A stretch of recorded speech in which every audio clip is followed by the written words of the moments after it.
Next page, the praise to Manjushri.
Skip to page 6, the Heart of the Perfection of Wisdom Sutra.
Please turn to page 14, the refuge and bodhicitta verse.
Okay. So traditionally, after we shape our motivation, when we say Sangye Chodon Soje Chonamla, when you are saying this, the meaning is saying that refuge. So in a way, refuge is like you are acknowledging that you have this nature of enlightenment, that I can be saved from suffering. So, and that savior, also, we are not looking for somebody to save us. It is you have this potential within yourself that you can save yourself.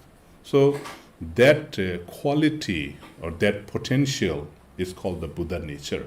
So it is just kind of like when you are saying the refuge, Sangye Chodon Soje Chonamla Chanju Padu Dani Kyapsuchi, means I acknowledge that I can save myself, and it is kind of like it is possible that I will become enlightened and I will surrender to my own Buddha nature.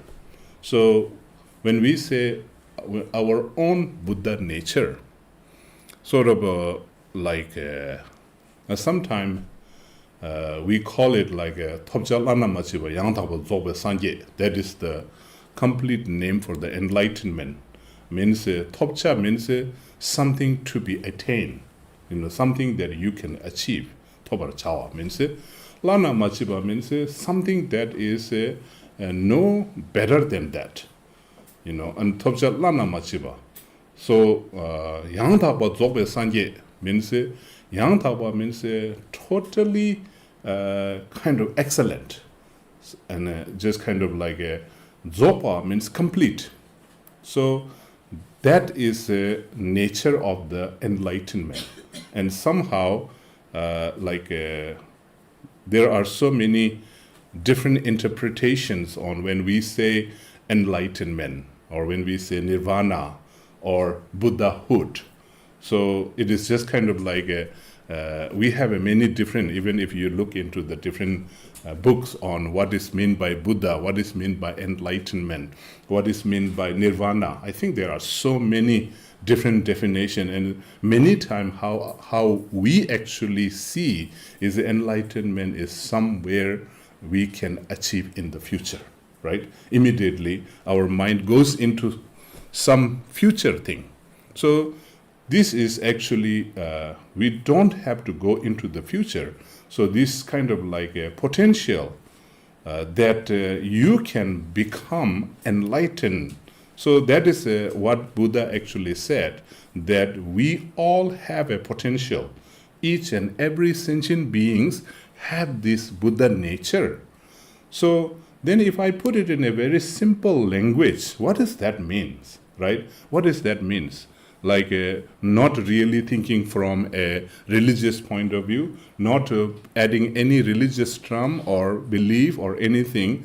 It is just simply kind of saying that I have a potential, or we have a potential to achieve this complete goodness state, which is the, your best self. Right, sort of like, what do you like? How do you see when you see yourself as am I? When we look at our situation at this present moment, am I actually good or am I bad? How do we see ourselves? And many times, we see ourselves as a good. Right? And sometimes we see ourselves as a bad. And then we sort of like complain why I am this, why I am that, why I am bad. So it is just somehow we say that means you yourself is very clear. You clearly know what you are at this situation. And so somehow it is just kind of like we actually sort of like, honestly, if we think we are like every one of us presently, we are not really in a perfect situation, right? Our situation is not in a perfect. So then somewhere we hope that we become best, right? Somehow we want to become our best self.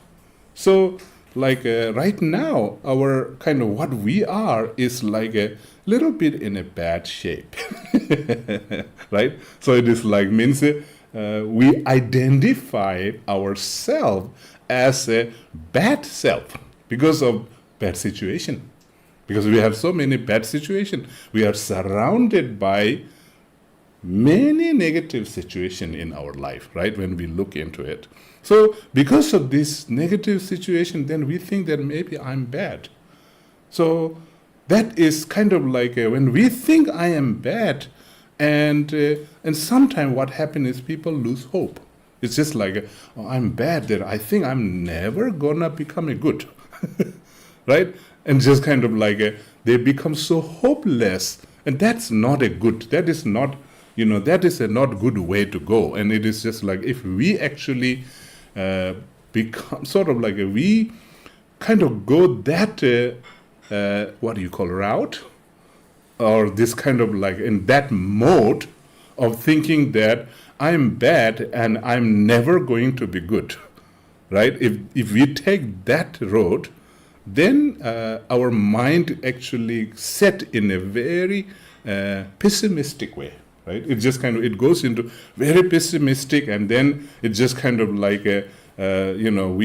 we try to kind of prove ourselves that I'm bad and I'm always going to be bad. But deep inside, there is a light, right? There is some light that maybe, I think someday I will become good.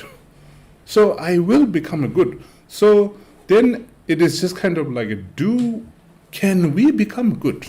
That's the question, right? So that depends.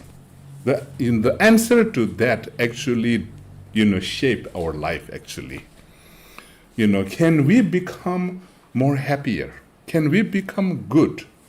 And if you actually say, I cannot become good, I cannot achieve happiness, I will never be happy, means what happened? That actually sort of like your mind actually set in that way. So when your mind set in that way, then just kind of everything, whatever happening in your life, what happens is you will take more and more into becoming bad, and that's kind of like a worse. It will take us into a worse situation. So there's the other way. There's the other option. Actually, we can say yes. Yes, I can become. It is possible. Why? Because I have that potential. So I can become, a good self. Then if your answer is yes, I can become a good self, then how far, how much you will become good, right? You will become better too. Then that good will become a better, and then you will become a best self, complete self, right? Can you become a complete, like a best self?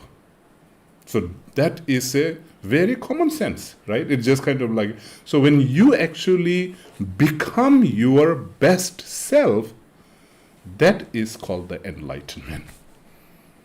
That is enlightenment. So it is just kind of like when we actually reach that best self level, then from a Buddhist terminology, what we use is that is the enlightened self. So that, just kind of like that best self, like if you don't put any religious terminology or any belief, like a philosophical terminology, you're just kind of generally someone who actually think that, I have a potential to become my best self. And to be a best self, what kind of quality you need it, right? Like, can you define, what is your best self? When are you become best self? Then, one of the, what do you call, most important quality is you are totally positive, right? You're just totally positive. There is no one negative mind in you, right? And no, just kind of anything judgmental thing, right? Just kind of like a totally acceptance, right? Sort of like when you become a best self, what happens is you are totally, completely flexible, right? And it's just kind of, you are completely sort of like filled with love and compassion, right? It's just kind of like your love and your compassion is so infinite that, just kind of, it is not based on any reason. You just simply, have this sense of love without any reason. You just kind of like it. So those are the quality, right? So there are if we actually define how many qualities are there for your best self, then there are actually infinite qualities. There are so many qualities. So that is, if I put it in a very simple language, when you think of the enlightenment, think of like that, sort of like you are like a best self nature. Do you have a nature of your best self and complete self? So if you say yes, then you are actually acknowledging that you have a Buddha nature. So that is Buddha nature. So that is when you say Sangye Shodo Soje Shodo, refuge is that is refuge. We are surrendering ourselves to our best self. And that best self is none other than yourself. It is you yourself. So you will be totally saved from a bad situation by your best self. Right? Your best self is the savior. And that is and that is none other than yourself, and that potential is right here, right now, with us all the time. And that, acknowledging that is the refuge. And then just kind of generating bodhicitta means sort of whatever I do, every action that I do it so that I will achieve enlightenment for the benefit of all sentient beings. So that is called the bodhicitta. So that is the motivation. That is the intention. So shaping our motivation and shaping our vision. So refuge is you shape your vision, you actually your view. Your view is now totally open. And then bodhicitta is you totally open your mind and the heart. So it is like opening the heart of love and compassion, sort of like it is for the benefit of. So it is like somehow it is making your purpose as a great purpose, right? It's just kind of like the person actually who hold this purpose, a great purpose, somehow their life become a more purposeful, meaningful in a way. Because if you don't have a purpose, then your life will be purposeless, right? And meaningless. Life will become so empty and meaningless. So bodhicitta, like when the bodhisattva, when they have this intention, so their intention is, their purpose is not to bring happiness to only one person.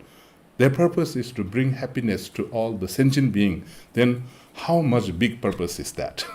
And that is like how, sort of like in a way, when you practice like that, it's whether you actually genuinely do that or not in your day-to-day life, but just to feel that way, just to kind of think that way, it will give you a very meaningful things to, just kind of like you don't only think only for yourself, your purpose become great.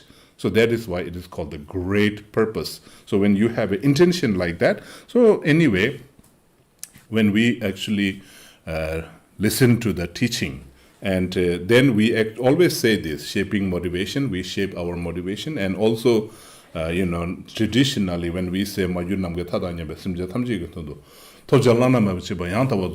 so for the benefit of all sentient beings, that I want to achieve enlightenment. For that, today I want to listen to Dharma. So that should be your motivation. That should be your intention. And then with this motivation that you are going to study and learn and hear the Dharma, that, there are many Dharma. So today we are going to study, and I will explain a little bit on this, one of the very kind of essence of the lamrim. Essence of the lamrim. Lamrim means the gradual path.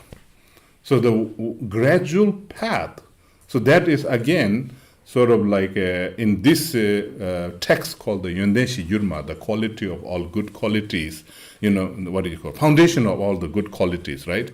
That is the name of the text, because it started with this Yonden Kungi Shijur. So the first word was the foundation of all the good qualities, something like, it begins like that. So that is why this text is called the foundation of all good qualities. And so this is a very kind of interesting text that actually Jamgon Lama Tsongkhapa actually put it together, compile it together. And and this kind of we call it there are, extensive lamrim, right? There's we call it lamrim chemo. I think if you're familiar with some of the terms that people study and practice, there is called the lamrim chemo. Like chemo means extensive lamrim. It's maybe 1,000 pages of, it's a big one. And then there is a lamrim dingpo, means a medium, kind of like a medium one, which is little bit, kind of like a less page than the, extensive one. And then lamrim chungu, which is Nyamgur, sometimes we call it Nyamgur. It is also compiled and written by Jamgon Lama Tsongkhapa, the great master. And so this is kind of like his, it is the song of experience, we call it. Nyamgur means a song of his experience, sort of like he actually put the whole gradual path to enlightenment, or the path of enlightenment, is put it into a sort of like a song. So he actually, he said that this is how I practice, and I hope that you will also practice like that. Sort of like, so it is experience, song of experience, or something like that. And that's, we call it like the short lamrim. And then here comes the Yundeshi Yuma, the foundation of a good quality. So kind of like I consider that as a lamrim shindu chungu, very short. So it's like the short lamrim, or the, but this Yundeshi Yuma is actually the short, very short, not just short, very short, or very condensed, very condensed lamrim. And this is also put it in a very interesting way, that we say it shargum gutsidu shuba. Shargum means it is just kind of put, Lama Tsongkhapa actually put it as a shargum, means immediate meditation, sort of like you visualize as soon as these kind of things arise in your mind.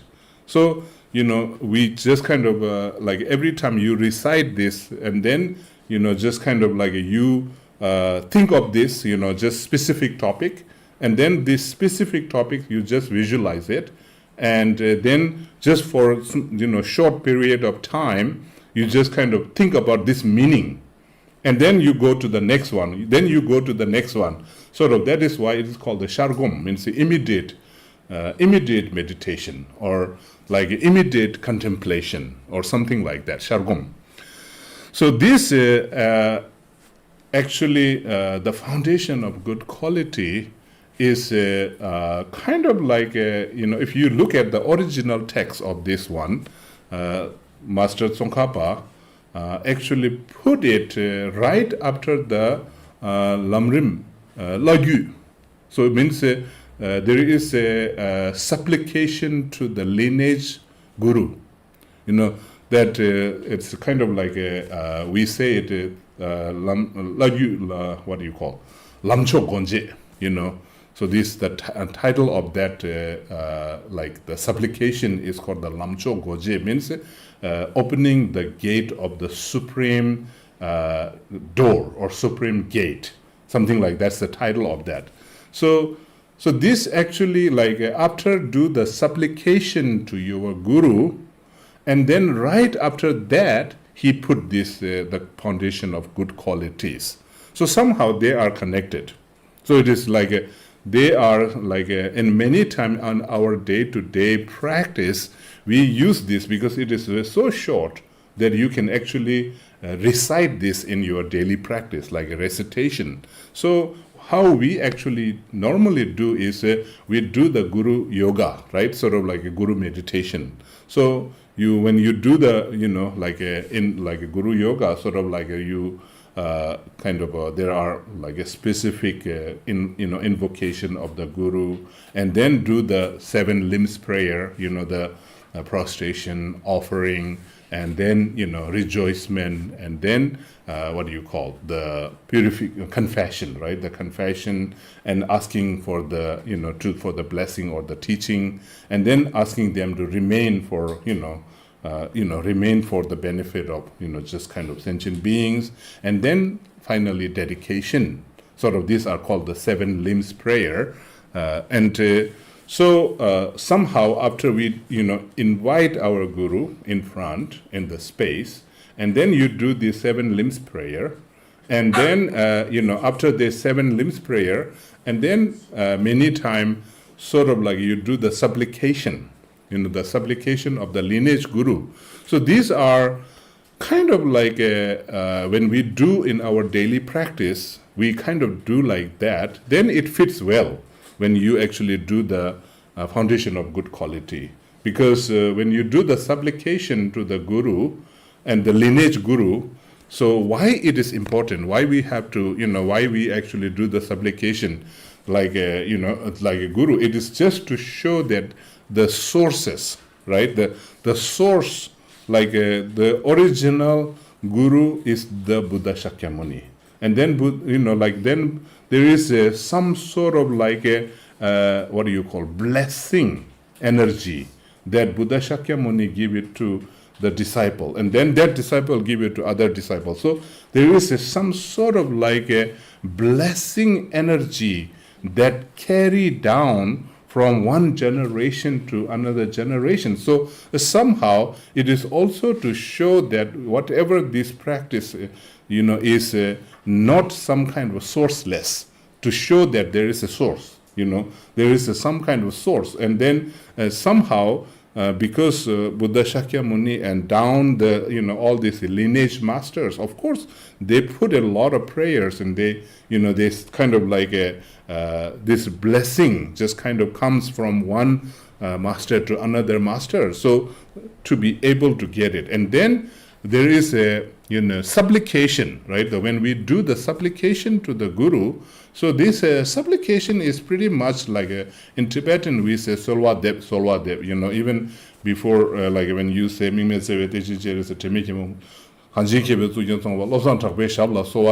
of like you are making the supplication to the guru.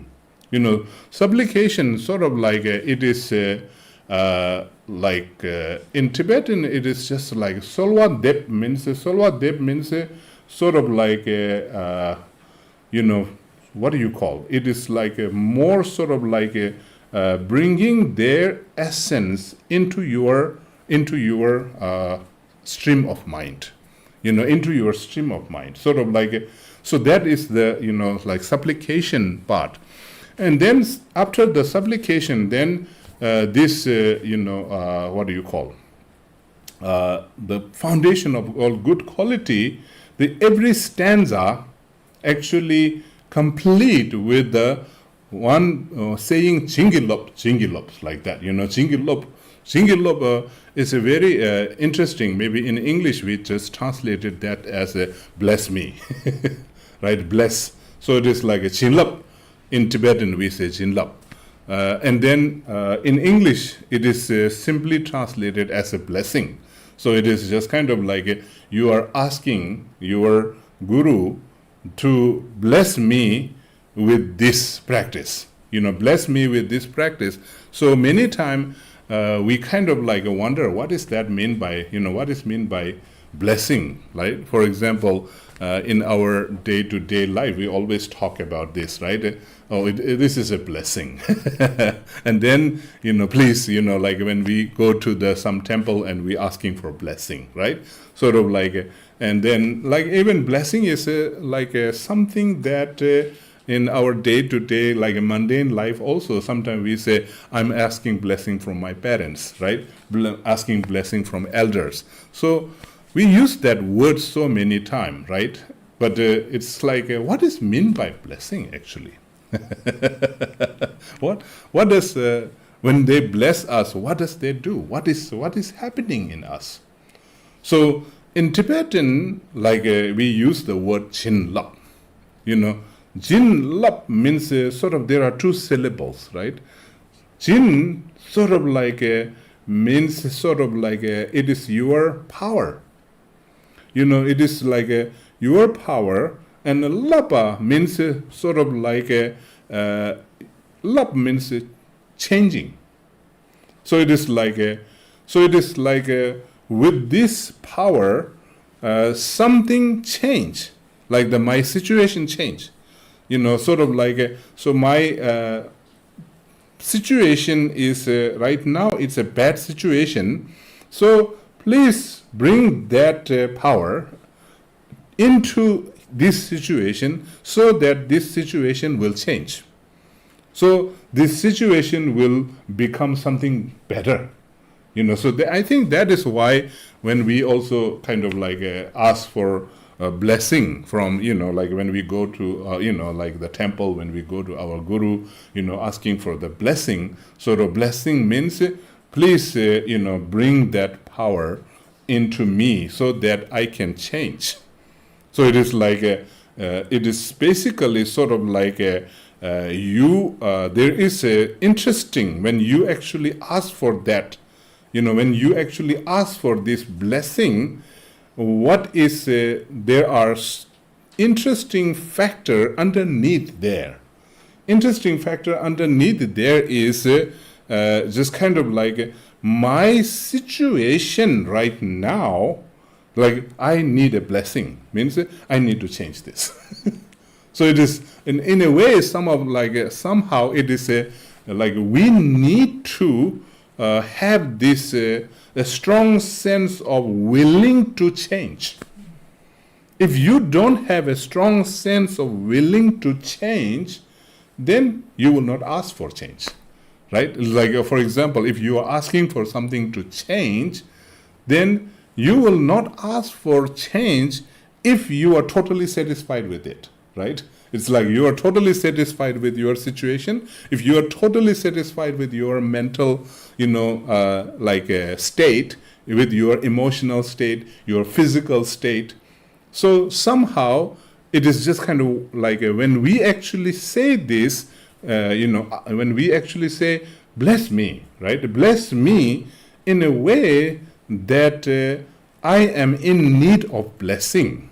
So you have to have that, right? If you are kind of like thinking that I don't need to change, I don't need anything to change, I just want to, remain as whatever it is, then it is just kind of like we don't want to change, right? It is just kind of like the change is a thing that deep-rooted in us, that we always want to change, right? Just kind of like it's just kind of if there is a big gathering of people, then if someone asks who want to change, who want to, it's kind of interesting. I saw this like one grammatically English kind of like somebody was saying, who want change?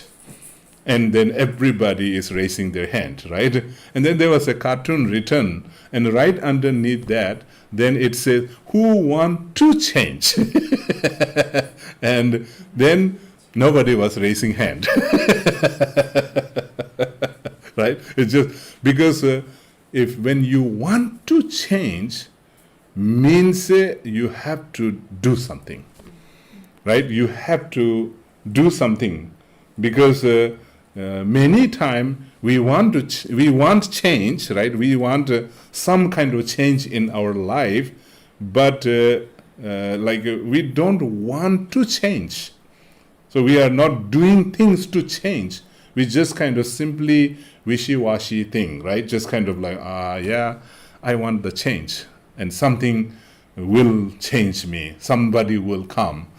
Somebody just kind of like looking at your life and you're saying like, I want change. I think I really need change in my life.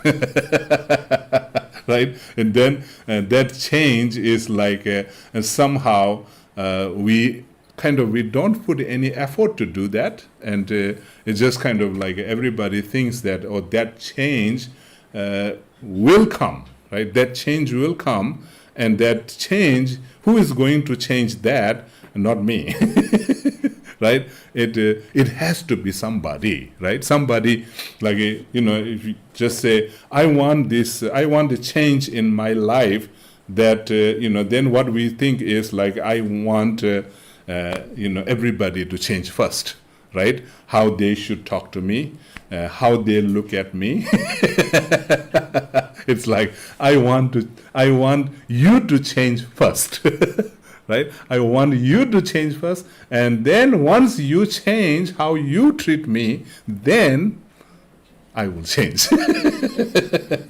Right? So that's kind of like so this blessing is a very interesting word, actually. It's just kind of because it's not just like if we really pay attention to when you are really seeking blessing, genuine, right? So then genuinely just kind of like when you just kind of like this in the quality, the foundation of all good quality, and many times how it is mentioning all these different things that I bless me with that quality.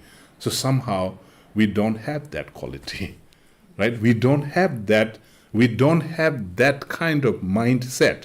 So please bless me means please change my mindset, so that my mindset will become like totally different. Like, for example, there is a one word that says that that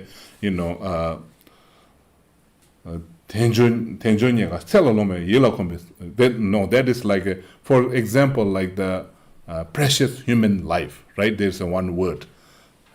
Then kind of like a precious like human life, to understand how precious it is, and I am bless me that I will not waste my life, make my life meaningful, right? Please bless me with that.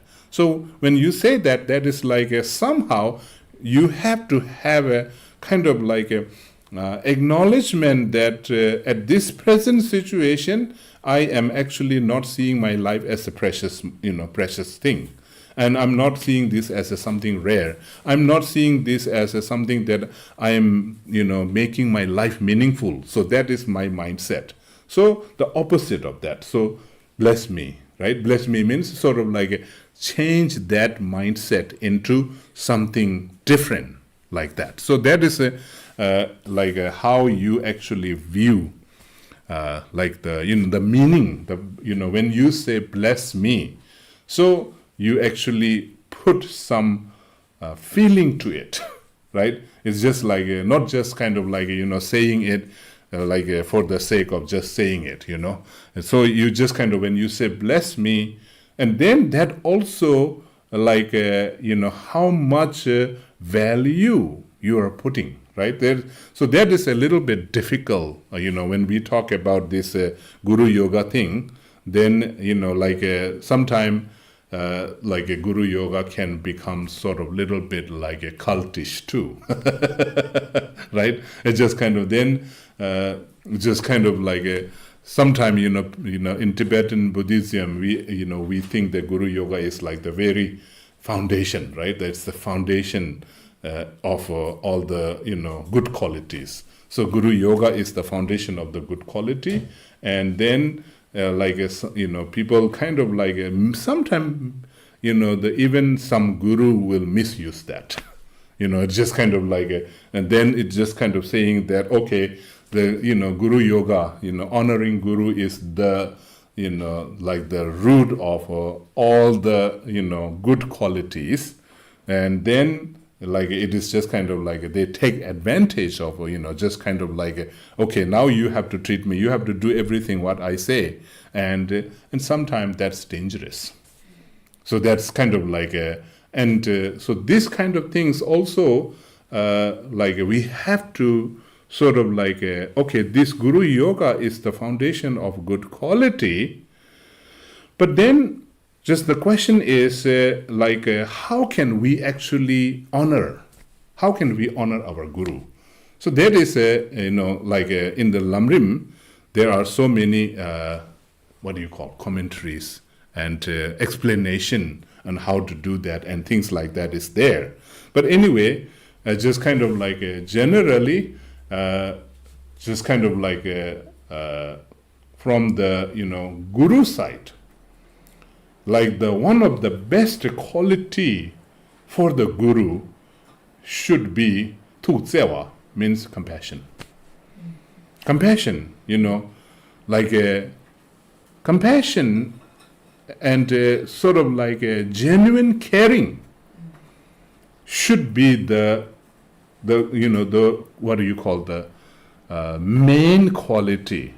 So many things happen in the name of guru yoga, like some kind of abusing things and things like that, is because of the lack of that quality in the so-called guru, right? So that is why it is kind of like it is not the problem, it is not the problem of the practitioner actually.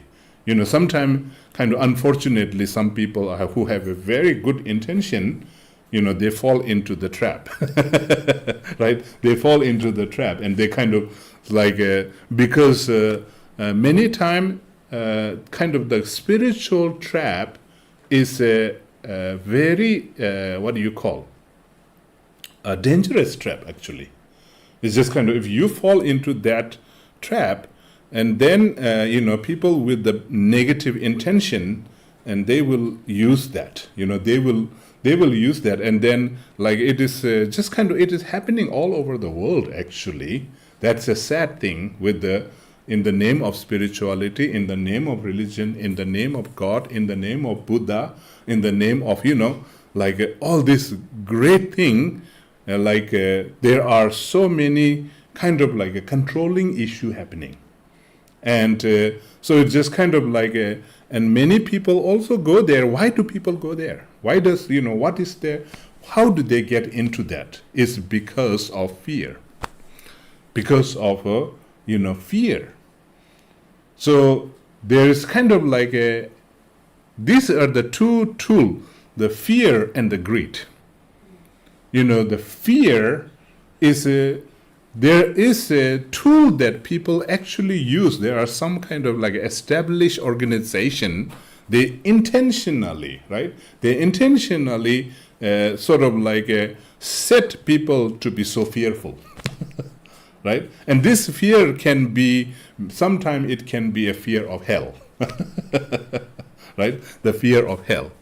Sort of so there is something called hell. Okay, and then for the greed, what happened? There is something called heaven, right? Even sometimes Pure Land, right? See, so this is kind of so there is a punishment and reward, right? So our mind can easily fall into that. Because generally we have a fear already. So we have a fear, and then if somebody who we look up to will say something that, this, if you don't do this, you will be punished. Then you will go to hell. And then they believe that. So this one is fear, and another one is you actually do opposite of that, something, whatever they say it is good, but not necessarily good. Then if you do this, then you are obeying. You're obeying, and you will go to heaven, right? See, and then in between that, it is just kind of okay, so this is, I'm so scared. There's something up there in the sky. There is, always looking, watching over me. And so then you become more and more and more scared, then somehow you will be controlled. You will be controlled under that. So that is why sort of if the guru, if the master is compassionate, they will not do that, right? They will not try to, what do you call? Control you. They will not try to trap you. Right? If there is a premeditated kind of trap things happening, then, so that is, I think, one thing, whenever we think about the Guru Yoga, I'm just talking very openly here, because even though we always think that, okay, this is Guru Yoga is the, the foundation of all the good quality, then how can, really I sort of honor that? How can I bring that into practice? And yes, of course, this is the most important part in the practice, because if you don't have that, Guru Yoga, honoring your Guru, then somehow you don't have the foundation. So it is true in a way, but genuinely putting that, right? Then sometimes we challenge, because so many things happening outside, and then what happens is we become a little bit kind of resistant to it, right? We become a little resistant, and that's kind of because of that resistance, and many times we actually sort of like don't, we don't move forward, right? We don't move forward into the practice. And then many times it is also when we honor the practice, the Guru Yoga, then from a practitioner point of view, also we have to understand. Practitioner point of view also we have to understand what we need to understand. What we need to understand is, first of all, the Guru is the one that show you the way, right? It is just Buddha or himself actually say, I show you the way and you walk on that way. So it is just like, it's just kind of Guru will show you the way and then you walk on that way. And you walk on that way means you put that into practice. It doesn't mean sometimes when we think that, okay, then Guru show you the way means Guru will take it with your hand and then, just kind of like, okay, this is the way. And you kind of, this analogy looks like that, right? It is the way is not the outside way. It is the, just kind of like how to go inward. So when, it will show you the way, but, just kind of like don't expect that, always Guru is holding your hand and taking you. Right? So maybe sometime, we kind of think that, like, that is like in the Buddhist tradition, like many times, we actually, when we say that, it is the Guru Yoga is the practice that you do in your mind. Not so much on the physical level, I think. Not so much on the physical level, because it is just kind of like like when you visualize, right? When you visualize your Guru, and then there is you visualize that in your visualization, and that is the essence of your Guru, and you just kind of like, that is the essence, and then you just bringing in your own mind. It is bringing in your mind, and then you do that honoring, whatever you're doing, sort of like if you want to do the prostration, if you want to do the offering, just kind of do that in your daily practice. Just kind of like a kundu sangvicheva means a kind of samatha batra way of doing the offering. Like earlier, yes, last week I tell you about how to do the prostration and how to. So there's kind of like in your mind, sort of like when you are actually mind do this practice genuinely in your visualization, then what happens is it will come genuinely in your physical reality. So there is a kind of gradual way of doing. First, you honor that in your mind. You honor that in your mind, and so just kind of like when your mind practice becomes so clear and so genuine and everything, you don't have to do any extra, extra work for, extra effort for your physical behavior. Physical behavior, somehow it will sort of like, what do you call it? It is just kind of like, if your mind is honoring genuinely, then your verbal and your body will honor genuinely. But many times we go opposite way, right? We go opposite by kind of like, first we are trying to put the honoring with our physical and verbal, and then later mind. Right? So that is why kind of Guru Yoga, when you actually do the honoring practice, that you do that in your mind. In you just kind of like on the physical reality.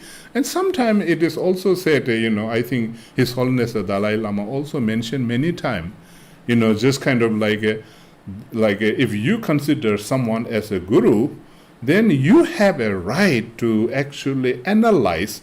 If your Guru is telling you to do something, say like, for example, if your Guru tells you to go and kill that person, right? Will you do that in the name of obeying, in the name of honoring? And His Holiness the Dalai Lama said, you have to have a courage to say no at that time. That you have to have it. But then sometimes we kind of go into the different stories, right?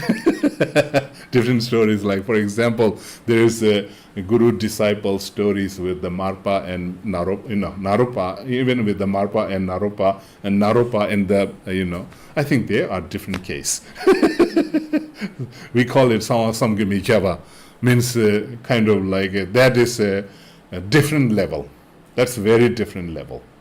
That's like just kind of like there was a one, there was a, few hardship that Telopa, right? Master Telopa give it to Naropa because Naropa was, asking for him to give a teaching.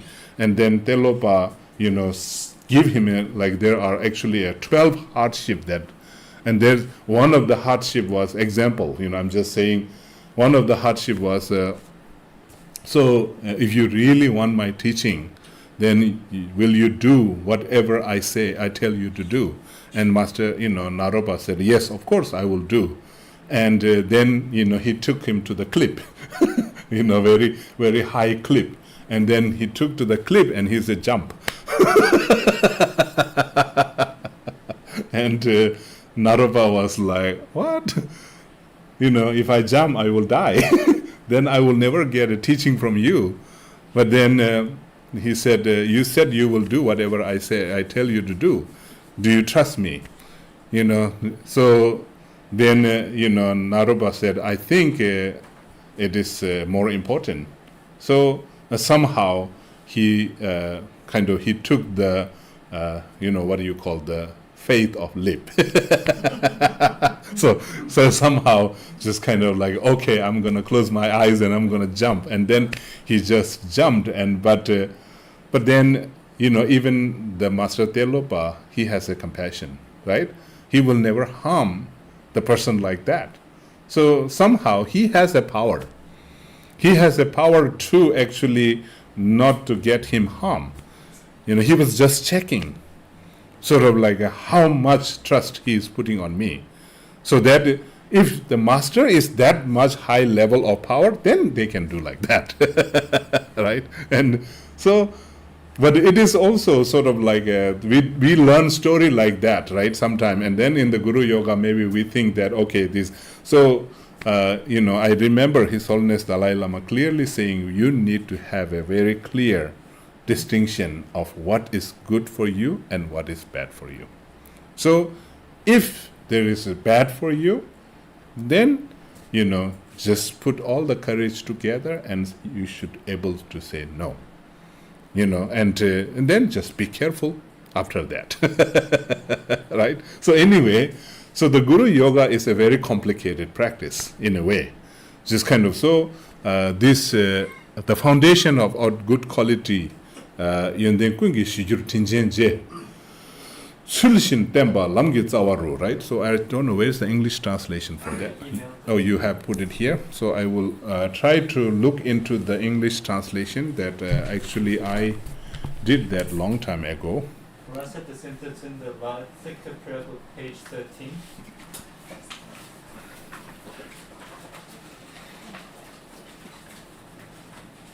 For those online, it's in the video description.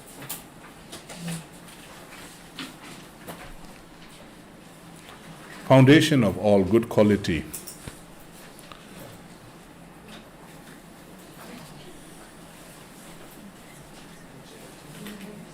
It is very warm here, huh? Today.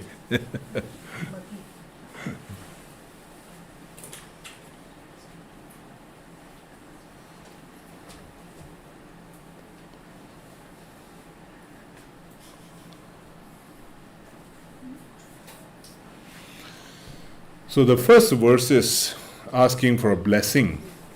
How it goes is the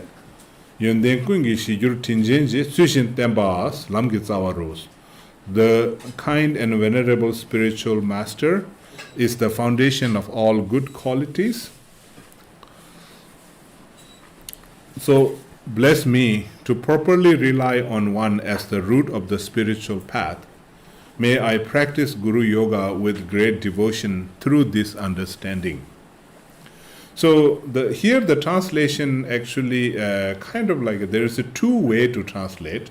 I kind of translate that way. That is one way, which means the kind and Yendenkungish Yurtinjinje means the spiritual master is the foundation of all good qualities, right? That is the way to interpret or translate.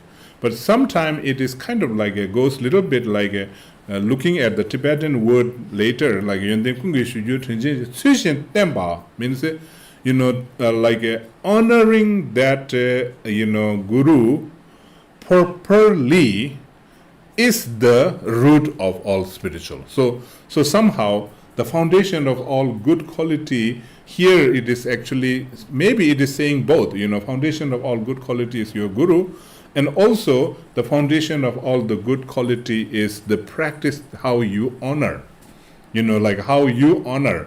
So Shenye Temba means sort of like how you are honoring, like how you rely. So Temba means relying, right? So relying on the spiritual, that is the root of the spiritual path. And may I practice Guru Yoga with great devotion through this understanding. So sort of like, so you are asking for this blessing, right? Sort of blessing so that I will have that kind of honoring, honoring sort of like a practice, which is the Guru Yoga. So that kind of like in a way, in the lamrim, when lamrim outline, so in the lamrim outline, it is saying like there are two main outline for the lamrim. So it is like lamgitsawa shinye tembe tsu means how to honor the, how to honor the guru as a root of your foundation, right? That is the like how when Lama Tsongkhapa start this, there is a what do you call like how he outlined it, and then lo jidar jangbe rimba means the second outline is called the after honoring your guru as a root of your spiritual path, then how to train your mind. This is the two main outline of the lamrim. So somehow in this Yondenshi Yuma actually it is saying, so like first is how to honor, right? The how to honor sort of like how to honor the guru. So there is like a sambe tenzu, jorwe tenzu, sort of like how mentally you have to honor and how on the physical level how to honor. So this is like so in a way sort of lamgitsawa ro lebar tone. So in the Tibetan word it is like very clearly, like sometimes it doesn't bring that meaning in the English translation, like no matter how much we try, but it is like lebar tone beba tuma means by seeing this, by seeing this as the root or the foundation of all good quality. So now what is it is saying, by seeing that honoring guru is the root of or the foundation of all good quality, then how can you see that? How can you see means sort of like you have to understand it, right? By understanding that is like that. So lebar tone beba tumai. So then again there is a very strong word that actually he put there is like with all my effort. So that is these words are actually showing that kind of like that practice of Guru Yoga is not an easy practice. Because it is, there is the word is saying beba tumai means sort of like this kind of practice is not just kind of, you will not achieve the level of this genuine experience of the Guru Yoga easily. So somehow beba tumai, sort of with the many effort, I have to sort of like somehow I have to put that into practice, practicing many times mentally first. So mentally sort of like practice it, and then again the other previous word was by seeing it clearly. So these are the very important word in the Buddhism. By seeing and then doing, sort of like so. Then first you have to understand. First you have to understand, that it is important, right? This is important one. If you don't see this is a valuable, if this is not important, then you will not put into practice, right? You will not put effort in it. So even if you are putting effort to it, if you don't see it as something valuable and important, even your effort will become not genuine, right? Whatever you are doing is because you don't see the value in it. So if you don't see that this practice, the Guru Yoga practice, is not valuable, then you will not put any practice. And then you have to see that it is valuable. You have to understand that it is valuable. What is it saying? So to be able to see that it is valuable means don't follow the blind faith. That's also, there's one very important word there he is putting. Lepartone means by seeing it clearly. Means when you see things clearly, then it is just right after that, seeing things clearly with the many effort, then Kubachimbu with the great devotion. May I able to honor. See, these words come one after another. It's like Lewartonwa means seeing it, clearly, and then putting effort, and then, have a faith. So this faith, this kind of like the faith or the devotion that you have to your Guru, first you have to see, right? You have to see the quality. So you have to see the quality in in your Guru, and then also you have to see the quality, that there is what is the value, what is the value that if I honor my Guru, then that is valuable or it is just not valuable. If you think that is not valuable, then in the name of, okay, some other master tell you to do this honoring, have a faith, but you are deep inside, it is not so it is not so, genuine. It will come as some sort of it's a pretension, right? It's kind of so it is, that's kind of interestingly help you to understand, because if your effort and your action and your devotion, if it is a blind faith, then it's not good. That's what he's saying. If you're if it is a blind faith, then the so-called cruel masters will take advantage of you. So don't be blind. See things clearly. That Legwartonwa. So this is in the foundation of good quality, there is some important word that he puts. Legwartonwa in Bebatuma, many effort.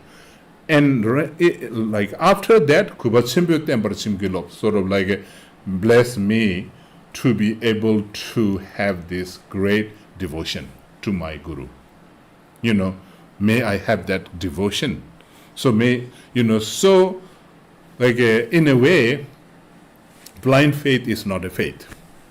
That's what it is saying. So if you don't understand, and then another one is if you don't feel the value in this, then you will also, it is not a genuine Guru Yoga. So you have to apply this too. Somehow seeing seeing clearly, and then that seeing that it is meaningful and valuable. And then, when you have this devotion, then your devotion is actually very strong. Your devotion actually kind of like a very, stable. And if not, then it's just kind of like you somehow, if it is like why it become the foundation of all good quality, the foundation of all the spiritual development, is because that devotion is if you kind of like blindly follow that, if your devotion is based on the blind faith, then somehow there is a danger involvement. There are many danger involvement, right? If then it is also not a sort of like not a genuine also, because you don't see it. That something that you don't see the value, and then you are putting something, and it is not so strong too. Like it's just kind of like it is there, but it is not strong. It can change any moment. Because you don't see the, you don't see it clearly, and then just kind of like it is just like you are putting the faith, and then kind of like walking towards the wall and thinking that there is no wall. So you close your eyes and you just bump your face to the wall, and then suddenly, oh, there's a wall. But I thought there was no wall.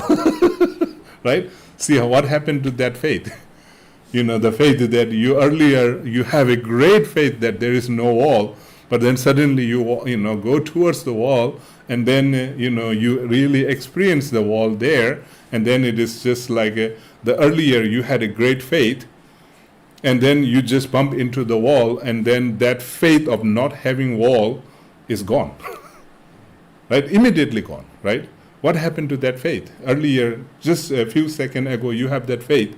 Now you don't have a faith because you face the reality, right? You face the reality, and that is what blind faith does. Because it is not stable. It will change any moment. So many times what happens is just like, kind of like, we don't put the value, and then things kind of like also from a practitioner point of view. From a practitioner point of view, also we have so many expectation and the projection that we put, right? And then sometimes just kind of like, you put the projection yourself, and you put the expectation, a lot of expectation. When your expectation is not fulfilled, then you change your faith, right? That is also blind faith, right? That's also blind faith. So see, that is a kind of, these are the word, if you carefully look, then it is saying, Lekbar Tongwa means clearly seeing that your Guru's devotion should not be based on blind faith at all. So this is clearly, if you have a blind faith, then that is not a true devotion. So you have to have a clear understanding.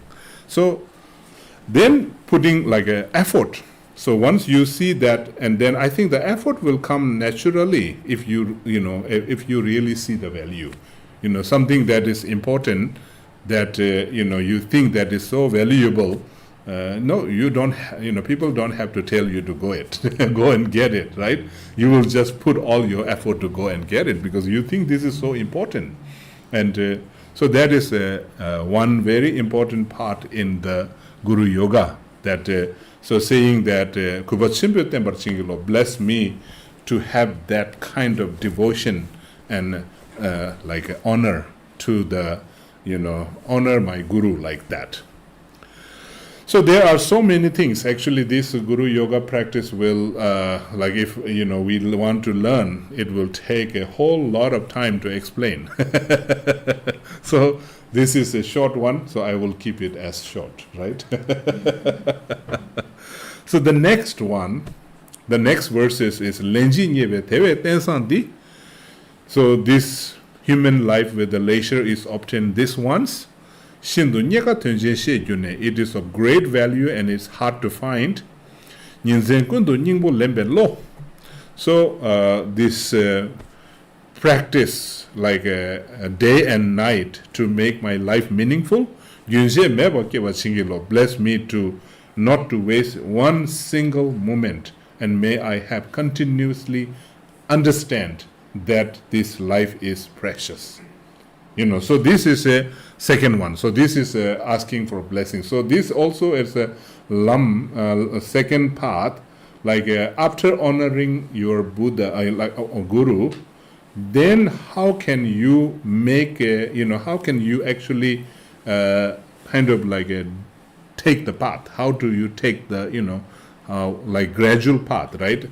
And then how to practice, after honoring Guru Yoga practice, then how to do the practice and how to train your mind.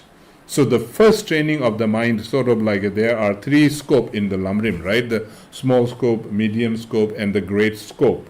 So scope means sort of like a different kind of mindset.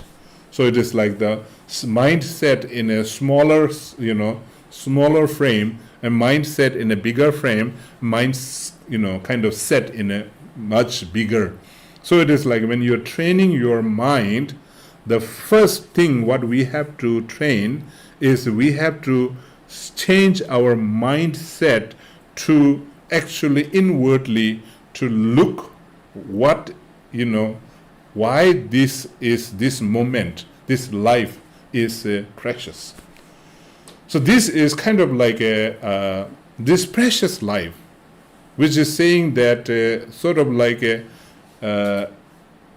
sometimes people, kind of think that, okay, human life is precious, and maybe when we have so many challenges and hardship going on in our life, then we don't think like, oh, why it is so precious, right? And then just kind of like very rare, like this kind of like we say, so this human life is very rare to find. Then there was also one question that one time one Lama was giving this teaching on lamrim, and then this one nomad guy actually challenged this master, saying that, Lama, you said that human life is so precious and rare to find. It is like I went to China and it doesn't seem like it's rare to find.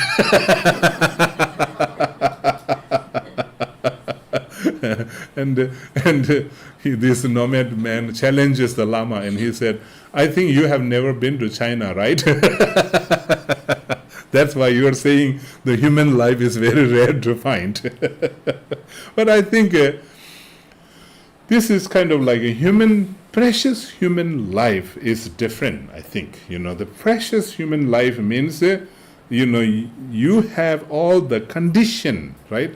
The condition to practice Dharma or practice to something like so this is a kind of like we don't look outward into how many number of human beings there are in the planet. We are not talking about that, There are so many human being numbers, like billions of human beings there. But most of the human beings, are they actually seeing that their life is precious? I think it's very difficult. Everybody has an attachment to their life, but seeing themselves as precious and sort of like, do they have an opportunity, right? Do they have an opportunity to make their life sort of like spiritually better? So that is what actually it is saying, precious human life. So in a way, like in a spiritual path, when we begin, I think it is just to begin with just kind of without thinking too much outwardly, that part is not important. So just kind of think of your own life, think of your own life that is your, like every moment of your life, is that precious or not? And that is also a very kind of like important thing, right? If you look at your life is something not precious, something not valuable, again here. So if you don't see that your life is not valuable, then just kind of like it goes into more negative way, right? So it is just kind of like, and again, when we say your life, my life, what is thing is coming in your mind? For example, if somebody asks you randomly, saying, "What is your life? Explain to me." Right? And because we always think about my life. But what is your life? Can you define what is your life? Then just kind of many times we think, since I was born and until I die, that is called the life, right? So what is that? What is that? Is the continuation are you talking about? Or is just kind of like your memory that, just kind of like from the day you were born until, and many things were already past and many things is not yet happen.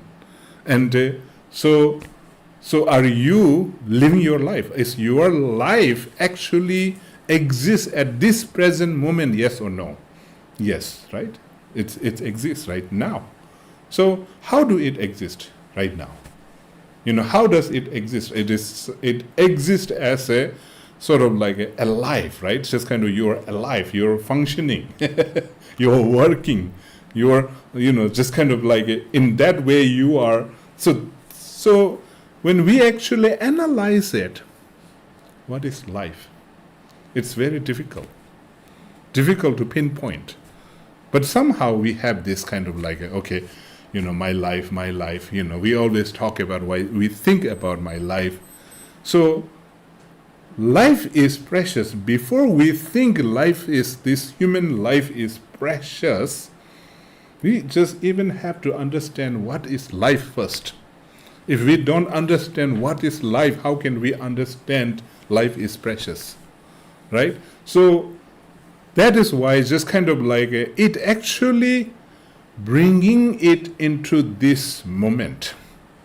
This moment, just kind of like on a very mundane level, it's just kind of like this existing that right now I am experiencing. Whatever you're experiencing this heartbeat, you're experiencing this breath, you're experiencing, whether it's a pleasant feeling or unpleasant feeling or whatever feeling, whatever you are experiencing, right? Something that you're just experiencing. That is the life that you got, right? So it is somehow, when you actually kind of bring, not just your life is just some kind of imagination, right? When we think that my life is something, like some people might say that my life is what other people think what my life is. Right? Like if they think my life is good, then it must be good. If they think my life is not good, then it must be not good. So sometimes we kind of put a lot of value on what other people think of our life, right? And also we try to prove that. It's just kind of like my life, I want to prove, I want to show, like, I have so many things, I have this thing, that thing, so that people will think my life is wonderful. So people will be impressed. So you're trying to impress people with your life by showing what you have in your life. But then when we really look carefully, we don't know even what life is and what we are trying to decorate, right? We are trying to decorate our life. Are we trying to decorate the life that we think something in our imagination? So is that your life? That is not life. So that is what we are not talking about. When we say precious human life, life is precious, we are not talking about that. We are not talking about your imaginary life. So we are talking about real life. So the real life that I got. So in a way, my life is very personal for me, right? I only know what is going on in my life. Right? Nobody actually know. Maybe everybody have a different projection, different interpretation of what is happening in my life. But is that just your projection? That's just your, your, what do you call, interpretation, and your sort of like your appearance. So whatever you see, how my life is that, the question is that my life? Am I experiencing that? No, I'm not experiencing that. I experience my life, which I experience right now, whatever it is. So see, when you actually say like that, so the precious human life is, this precious human life, so somehow it is actually bringing you totally into the moment.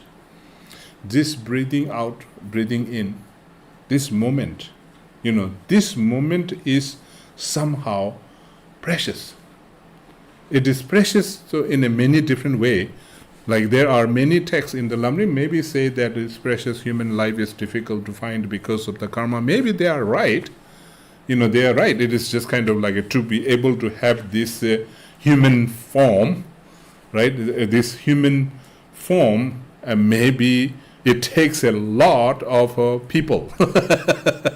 Right? The other day I was also amazed to see how people putting the number, like your physical existence need a 2 parent, and these 2 parents need a 4 people, and these 4 people needs a 8 people, these 8 people needs a I don't know 12, right? So it's just kind of, if you just keep multiplying, so your existence of this physical body actually comes from many people. It's a collection of many people, right? It's just sort of like that. So if you kind of think sort of like from that, like a present moment point of view, that this life is kind of like the existence of this life, in a way, not even talking about the past life, future life. We are not talking about here. Genetically talking takes a lot of effort. Right? But then karmically, from a karma point of view, then there is a many different explanation in the many Buddhist texts, right? Sort of like, how human life is very difficult to find. Just kind of like if there is a one turtle that is coming out of the ocean for every, 1,000 years, and then there is a one kind of like a, kind of what do you call, some wood that has a hole that is floating on the ocean, and what is the chance of getting that, turtle into the hole of that wood? Right? And there seems like it is almost impossible, that much hard. So there is a traditional way of explaining like that. So I think maybe that is helpful. But I'm thinking more sort of like from a realistically point of view, from like how can we actually see this life as a precious human life. And somehow, like it is so precious in a way that there are so many beautiful things. Even like many times when we do some sort of like a breathing mindfulness meditation, so sometimes people, kind of look, when they put their attention to this, breathing, and then just kind of like, okay, just breathe and then just pay attention and then see the importance, the value, the preciousness of a breath. And many times we just don't want to. It is just kind of like, why? I'm just breathing and I don't see the, value in it. But many times just kind of we don't see the value when we are, normally, and our lungs are healthy and breathing. We just kind of like take things for granted because we think that it's not so precious. But many times we know how precious it is when we cannot breathe anymore. Right? Like, for example, like all your life you're breathing, but then you're on the deathbed and very kind of struggling to breathe. And, see how it happened when the COVID things, like it made us so scared, right? It's just like, and many people also kind of starting to realize that, wow, this is so precious that we can breathe freely, right? When we cannot breathe freely, then we know the value. We know the value, wow, this is so beautiful, and I don't want to lose it, right? It just kind of, I don't want to lose it. So this kind of like this is just one example. One example that actually not only breathing, when all your senses are working, right? It's just like your eye senses working, your ear senses working, nose senses working, tongue senses working, like body's physical senses is working.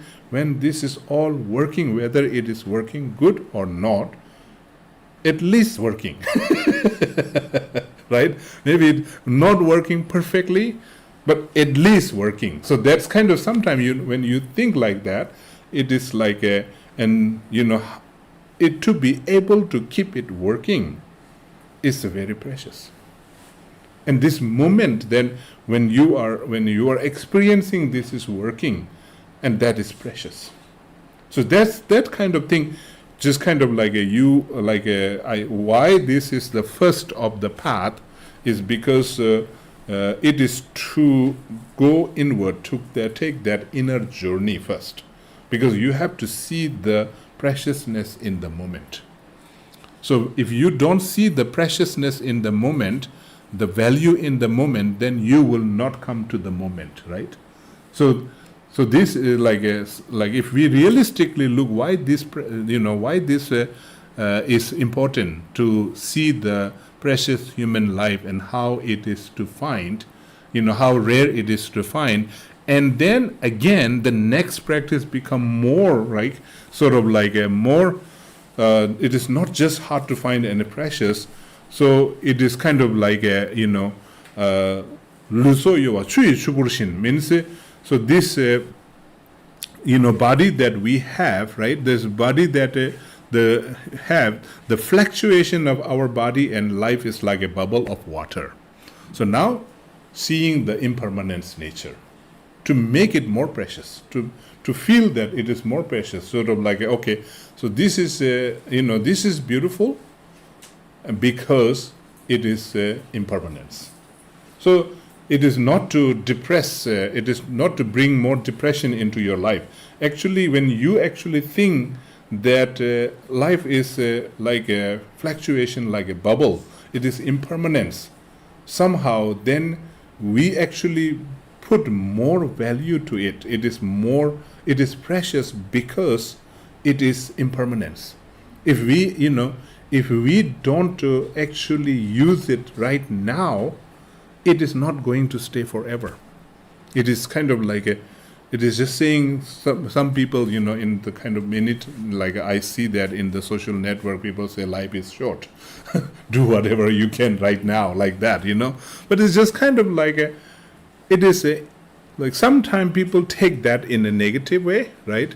It's just kind of like, oh, why should I think life is, And then when I think about the impermanence of my life, then I immediately think of the death. And then when I think of the death, I'm so scared. And then that makes me very, unhappy. So I just avoid thinking about death. Like, we just we have so much superstitious about the death because we scare of the death, right? So then just kind of like we kind of think that impermanence, meditation on impermanence is something kind of like not good. But actually it is good. When we actually meditate on impermanence of the situation, impermanence of the things, we are actually getting more into it. We are understanding the reality of it. The more we understand the reality of it, each moment become actually more precious actually. So that is the, like the mitakpa gomba means meditation. Right after the preciousness human life, like tenjur tenje means sort of like this human life that we found is very precious and it is very meaningful, like when it say meaningful, and then like we will kind of have this sense of how can I make it more meaningful? How can I make it, it is just kind of, it is not that how can I extend it more, not like that. How can I make it more meaningful? So, just kind of like sometimes we do so much things to extend, right? We do so much things to extend, and then without knowing that it is impermanence. And we put a lot of time and effort and energy into sort of like keeping the things forever, right? And that's also one very big kind of suffering in a way, right? Because you are not accepting the fact, like for example, the aging. When you kind of don't accept the fact that you're aging, then we will do so many things to keep ourselves, but then and then it is just getting out of our hand. As time passes, it is getting out of our hand, and that it is so because you cannot hold it, but you are trying so hard, and that is the sign that we don't accept the impermanence nature. So when you actually accept the impermanence nature, so somehow you become more you become more open. You just kind of every moment of our life is just kind of, every experience is a kind of it's a different life experience. So you just kind of when you become more open to it, I think then you are spiritually also you're open to it, and then it is you will not waste your, what do you call, life in a way. So you will able to make your life meaningful. So that is the third stanza that is coming. That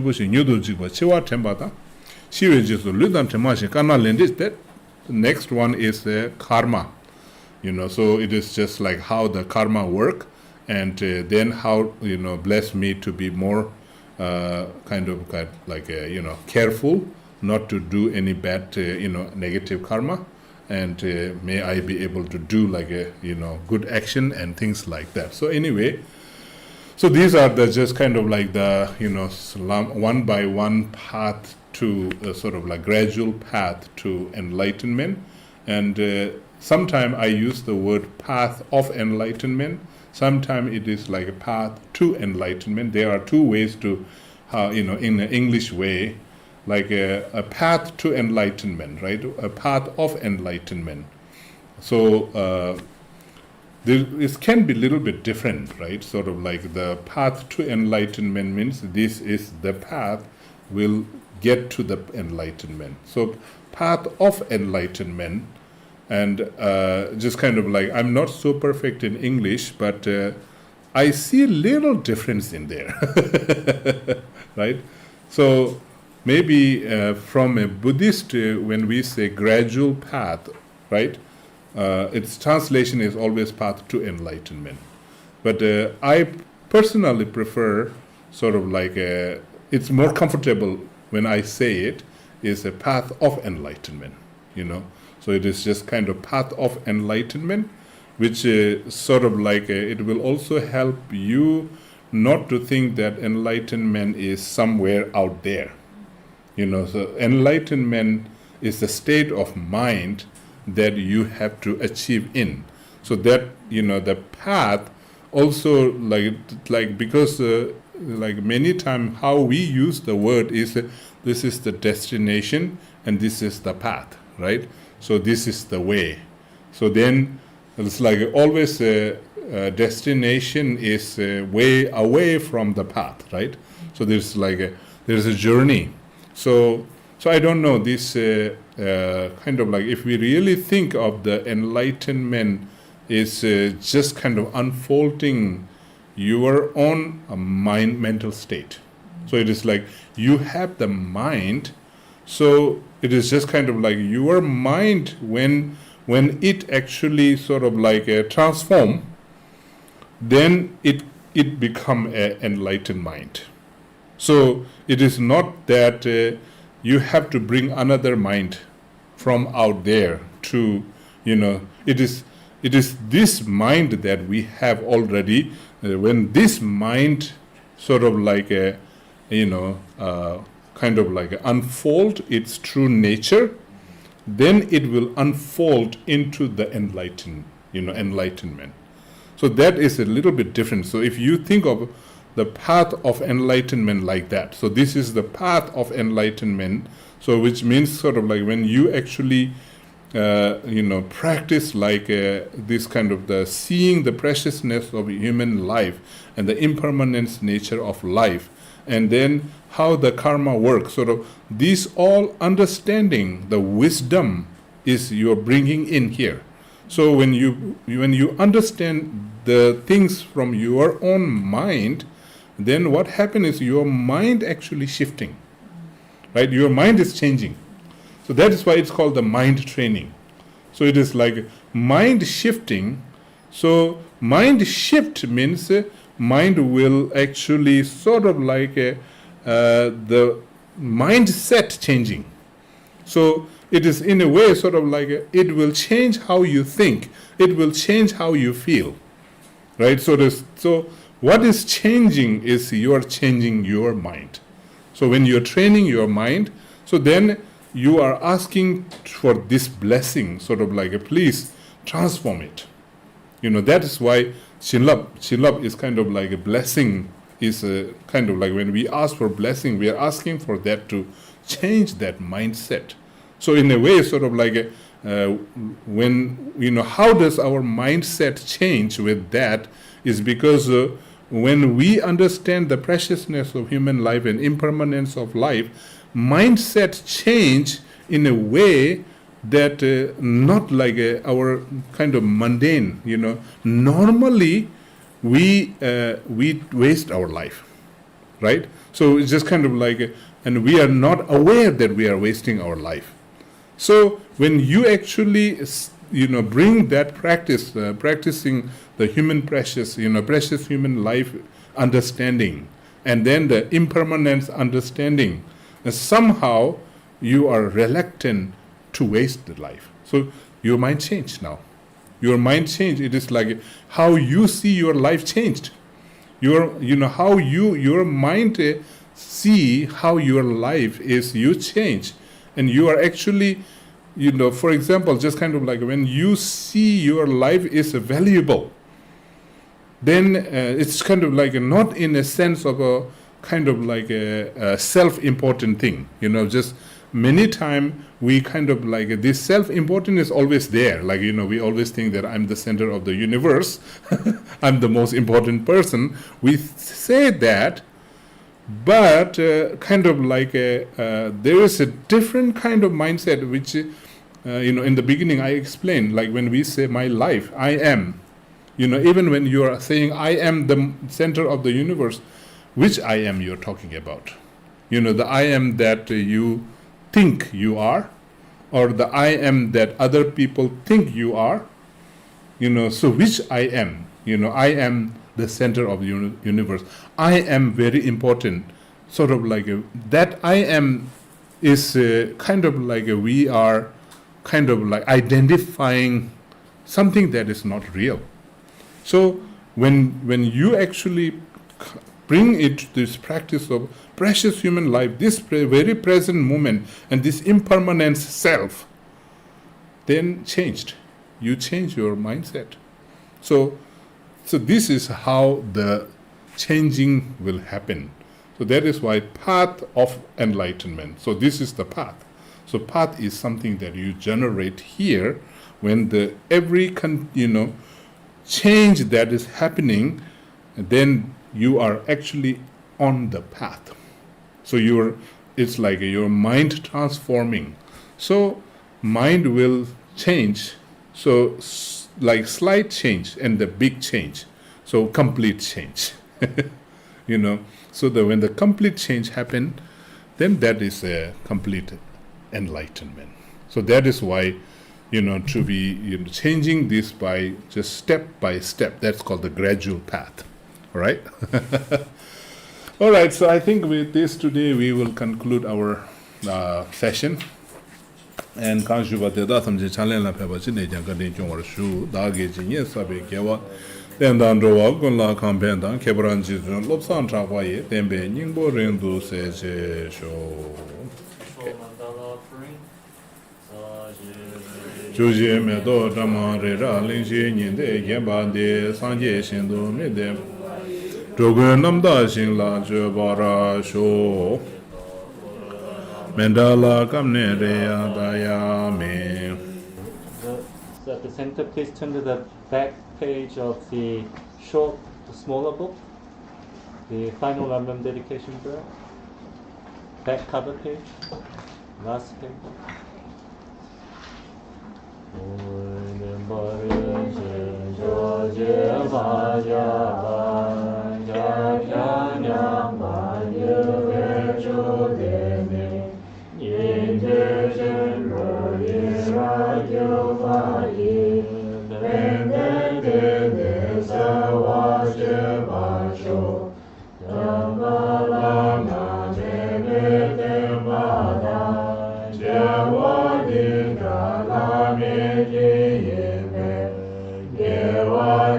Ye